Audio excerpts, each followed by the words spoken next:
নামখানা থেকে যখন গঙ্গাসাগর যাবেন অর্থাৎ বেনুবন, আর বেনুবন থেকে নামখানা যাবেন, তখন আপনার সঙ্গে কেউ যাক অথবা না যাক, এই বুলবুল পাখি অর্থাৎ সিগাল পাখিগুলো কিন্তু আপনার সঙ্গে অবশ্যই হবে। এই জার্নিটা সত্যি অসাধারণ। গঙ্গাসাগর মানে যে কপিল মুনির আশ্রম, শুধুমাত্র সেটা নয়, গঙ্গাসাগর মানে কিন্তু এত সুন্দর এই নদীর মাঝে দিয়ে যেটি করে আমরা পার হচ্ছি, এছাড়াও কিন্তু এই পাখিগুলোর সাথে আমরা পরিচয় করছি, আরো প্রাকৃতিক সৌন্দর্য অনেক কিছু। উড়েছে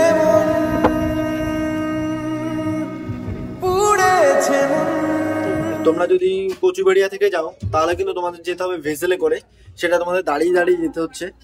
জোয়ার ভাটা নেই, যেটা তোমাদেরকে বারবার করে বলছি, জোয়ার ভাটা নেই। যেই সময়টা তোমাদেরকে দেখিয়েছিলাম সেই সময় অনুসারে কিন্তু এখানে এই জেটিগুলো চলাচল করে। এখানে যে জেটিগুলো আছে এই জেটিগুলো কিন্তু মেলার সময় 24 ঘন্টা সার্ভিস দেবে।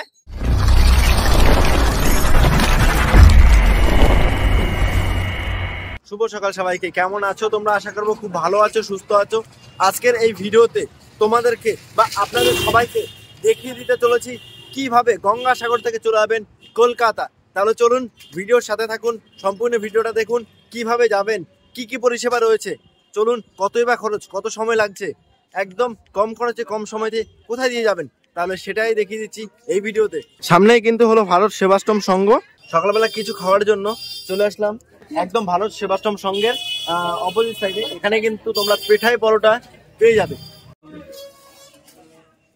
এটা হচ্ছে পেঠাই পরোটা, 100 গ্রাম মাত্র 15 টাকা। টেস্ট ভালোই, কেমন?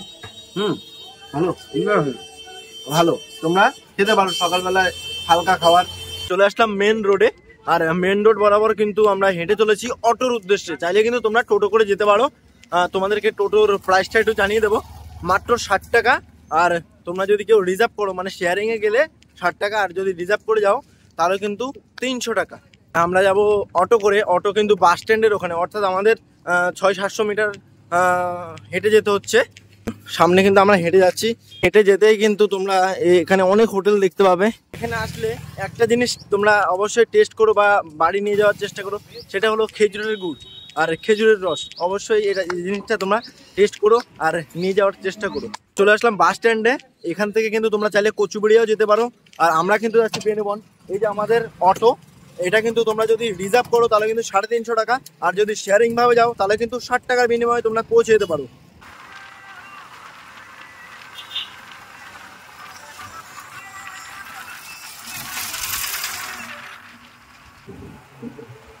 এটা হলো মেন রোড। মেন রোড থেকে আমরা বেনুবন যাওয়ার জন্য ডান দিকের রুট নিলাম।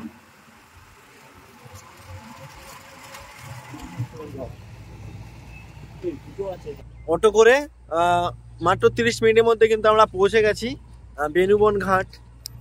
সামনে কিন্তু দেখতে পাচ্ছি বেনুবন ঘাট, আমরা সামনে এগিয়ে যাচ্ছি।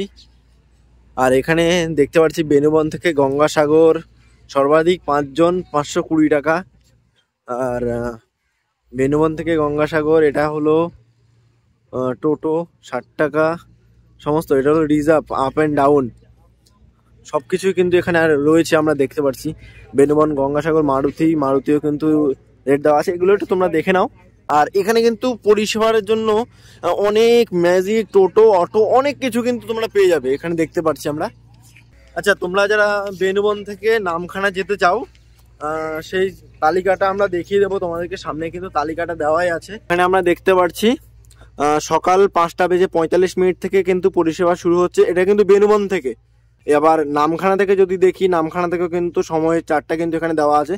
আর এটা কিন্তু কোনো জোয়ার ভাটার সিস্টেম নেই, যার জন্য কিন্তু সময় তালিকাটা ফিক্সড। এটা হচ্ছে বেনুবন ঘাটে যাওয়ার রাস্তা, বেশ ভালোই কিন্তু লাগছে দুপাশটা। আর এই দেখো এখান দিয়ে যাচ্ছি আমরা, খুবই সুন্দর। আর এখানে কিন্তু এখনো কাজ চলছে, মানে এটা পুরোটাই কিন্তু এরকম মোটা মোটা কাঠের তক্তাগুলো দিয়ে কিন্তু পুরোটা ভরাট করা হবে।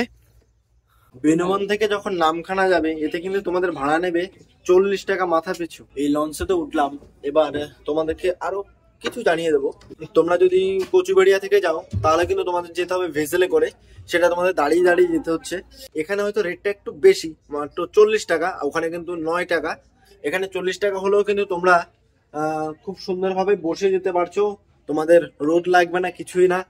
খুব ব্যবস্থাটা বেশ ভালো। আর এখানে আরো একটা প্লাস পয়েন্ট হলো জোয়ার ভাটা নেই, যেটা তোমাদেরকে বারবার করে বলছি, জোয়ার ভাটা নেই। যেই সময়টা তোমাদেরকে দেখিয়েছিলাম সেই সময় অনুসারে কিন্তু এখানে এই জেটিগুলো চলাচল করে। আরো একটা ইনফরমেশন তোমাদেরকে জানিয়ে দিচ্ছি, এই যে এখানে যে জেটিগুলো আছে এই জেটিগুলো কিন্তু মেলার সময় 24 ঘন্টা সার্ভিস দেবে। এখন হয়তো 6-7টা লঞ্চ চলাচল করে, 3টা 24 ঘন্টা কিন্তু সার্ভিস তোমরা এখান থেকে পেয়ে যাবে। আর এখান থেকে কিন্তু মৌসুনী আইল্যান্ড যাওয়ার জন্য সকাল 9:30টায় একটি ভ্যাসেল মতো ছাড়ে, যেটি কিন্তু বেরিয়ে গেছে, আমরা দেখতে পেলাম। চাইলে কিন্তু তোমরা চলে যেতে পারো মৌসুনী আইল্যান্ড। এই গঙ্গাসাগর থেকে মৌসুনী আইল্যান্ড মাত্র 35 টাকার বিনিময়ে। আর তোমরা যদি মৌসুনী আইল্যান্ড থেকে ফিরতেও চাও তাহলে কিন্তু 11:30টায় আবার মৌসুনী আইল্যান্ড থেকে এই বেনুবন ঘাটে চলে আসতে পারবে ওই 35 টাকার বিনিময়ে। এই ভ্যাসেল সম্পর্কিত সময় যদি আপডেট পেতে চাও তাহলে তোমরা গঙ্গাসাগর অ্যাপটি অবশ্যই খুলে দেখবে। মেলার সময় কিন্তু এই গঙ্গাসাগর অ্যাপে সবসময় আপডেট দিতেই থাকবে। 9:45 ওখান থেকে গেট খুলে দিয়েছে, সবাই কিন্তু ধীরে ধীরে চলে আসছে এই নামখানা যাওয়ার বিশ্বমাতা জেটিতে।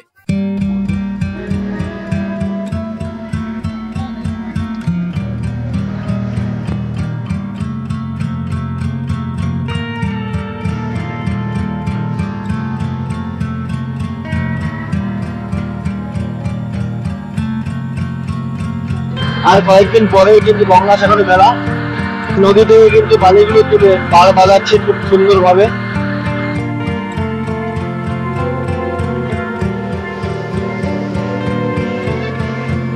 আমাদের হুগলি নদী কিন্তু সামনে গিয়ে সাগরে মিশেছে, তাই জন্য এই জায়গাটা কিন্তু অনেকটাই চওড়া। আমাদের যেতে সময় লাগবে 1 ঘন্টা 15 মিনিট।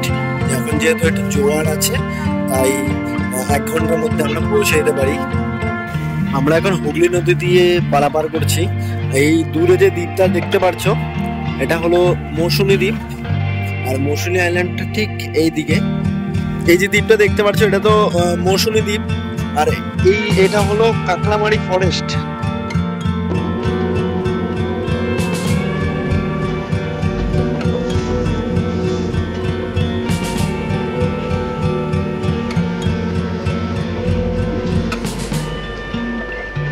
বেনুবন নামখানা বিশ্বমাতা লঞ্চ মাত্র 40 টাকার বিনিময়ে আমরা টিকিট নিয়ে নিয়েছি। আর এই টিকিটটা কিন্তু নামিবার সময় দেখাতে হবে। এই যে এই দ্বীপটা দেখতে পাচ্ছ এটা হলো মিন্নন দ্বীপ।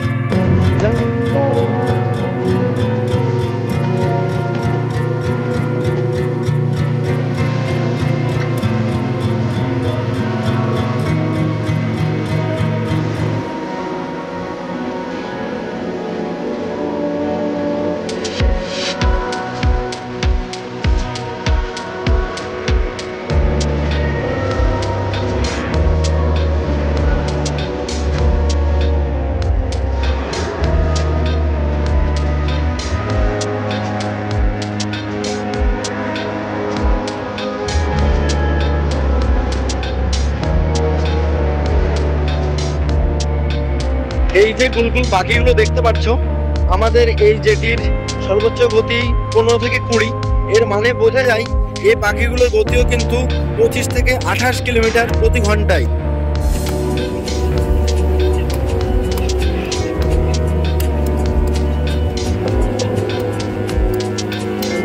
তোমরা যখন এই রুটে ভ্রমণ করবে নানান বিদেশি জাহাজের সাথে পরিচয় করতে পারবে।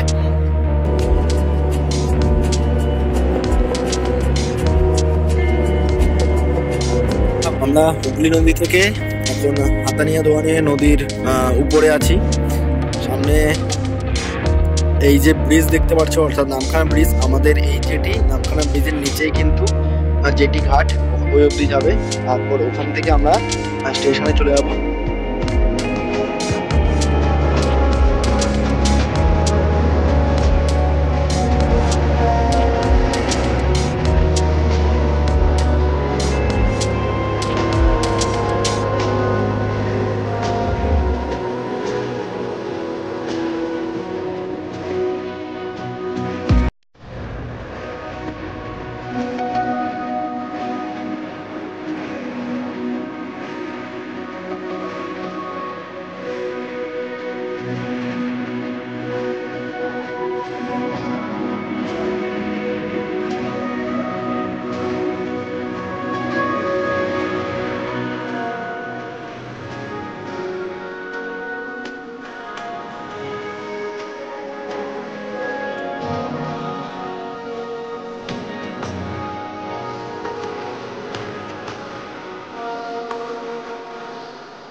সম্পূর্ণ করলাম আমাদের ভ্রমণ। এবার এখান থেকে নিচে নেমে যাব, সবাই কিন্তু নামার জন্য ব্যস্ত আছে। আমরা ধীরে সুস্থে নিচে নামবো।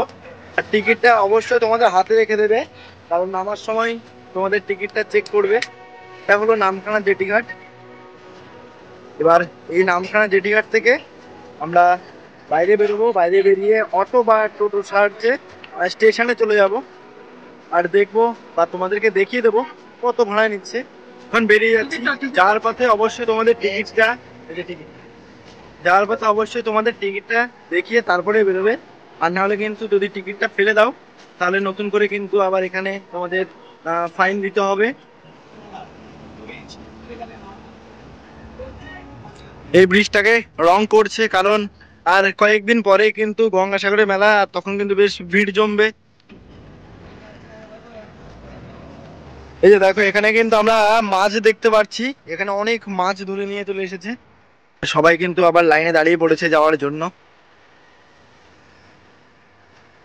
অনেকগুলো ছোট ছোট মাঝারি সাইজের যে সমস্ত জাহাজগুলো আছে, এগুলো কিন্তু গভীর সমুদ্র থেকে মাছ ধরতে যায়। বেশ ভালোই লাগছে কিন্তু, দেখো অনেক মাছ।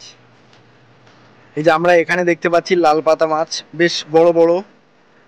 ঘাটে থেকে তোমরা মাত্র 15 টাকার বিনিময়ে ওই 5 থেকে 7 মিনিট সময় লাগবে তোমাদের স্টেশন যেতে। টোটোতে উঠে পড়লাম, 5 মিনিট মতো সময় নেবে। এরপর আমরা পৌঁছাবো আমাদের গন্তব্য নামখানা রেল স্টেশন। টিকিট কেটে নিলাম নামখানা রানাঘাট, ভাড়া পড়লো 40 টাকা। শুধুমাত্র এই জন্যই দেখাচ্ছি, কারণ কত ভাড়া নিচ্ছে সেই জিনিসটা দেখানোর জন্য। আর যদি তোমরা শিয়ালদা পর্যন্ত কাটো তাহলে তোমাদের ভাড়া পড়বে 25 টাকা। নামখানা রেল স্টেশন সামনে, এই যে নামখানা রেল স্টেশন। আরও একটা জিনিস তোমাদেরকে দেখিয়ে দিচ্ছি, আমি কিন্তু এখানে সার্চ করলাম নামখানা লক্ষ্মীকান্তপুর, তবে কিন্তু আমরা দেখতে পাচ্ছি 12:28 ট্রেন আছে। আর তোমরা যদি ডাইরেক্ট শিয়ালদার ট্রেন সার্চ করো তাহলে কিন্তু হাতে গোনা 2টি ট্রেনই দেখতে পাবে। তোমরা এইভাবে ভায়া হয়ে যাবে নামখানা থেকে লক্ষ্মীকান্তপুর, এবং লক্ষ্মীকান্তপুর থেকে কিন্তু অনেক ট্রেন পেয়ে যাবে তোমরা শিয়ালদা যাওয়ার জন্য। এবং নামখানা থেকে লক্ষ্মীকান্তপুর যাওয়ার জন্য কিন্তু দেখো অনেক ট্রেন রয়েছে। এবার আরো একটা জিনিস জানানোর খুবই দরকার, সেটা হচ্ছে তোমরা যখন এই নামখানা পৌঁছাবে তখন সময় কিন্তু হয়ে যাবে 11:30 মতন। যদি আমাদের এই সময় আসো, অবশ্যই খাওয়া দাওয়াটা করে তারপরেই ট্রেনে ওঠার চেষ্টা করবে, তাই জন্য খাওয়া দাওয়া অবশ্যই করতে হবে। এখানে দেখতে পাচ্ছি রাধাকৃষ্ণ হিন্দু হোটেল, এখানে প্রবেশ করব আমরা একদম স্টেশনের পাশেই। এই রাধাকৃষ্ণ হিন্দু হোটেল, এখানে প্রবেশ করব, দেখবো খাওয়ার মান কেমন। তোমরা কি সত্যি এখানে খাবে? নিলাম রুই মাছ এবং ভাত, এখানে আমার প্রাইস হলো 75 টাকা। এবং তোমরা যদি শুধু সবজি ভাত নাও তাহলে 45 টাকা, কাতলা মাছ নাও তাহলে কিন্তু তোমাদের প্রাইস হবে 100 টাকা। এছাড়াও ভোলা মাছও 100 টাকার মধ্যে আছে। এখানে আমরা পেয়ে যাচ্ছি ডাল, একটা মিক্সড তরকারি, মাছ, পাঁপড়, পেঁয়াজ, আলু কুচি, শসা, লেবু আর এইটুকু রাইস। এছাড়াও তোমরা যদি এক্সট্রা রাইস নাও তাহলে কিন্তু তোমাদের 5 টাকা করে চার্জ নেবে। নামখানা রেল স্টেশনের 1 নম্বর প্ল্যাটফর্মে চলে এসেছি। এই 1 নম্বর প্ল্যাটফর্ম থেকে কিন্তু আমাদের লক্ষ্মীকান্তপুর যাওয়ার ট্রেন আমরা ধরবো।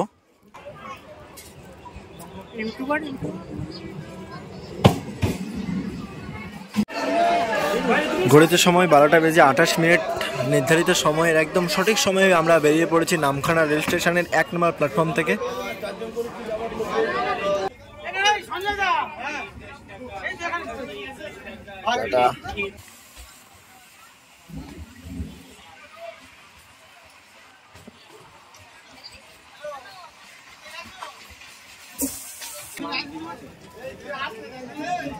কেমন লাগলো তোমাদের আজকের এই ভিডিওটি? দেখা হচ্ছে নতুন কোনো ভিডিওতে।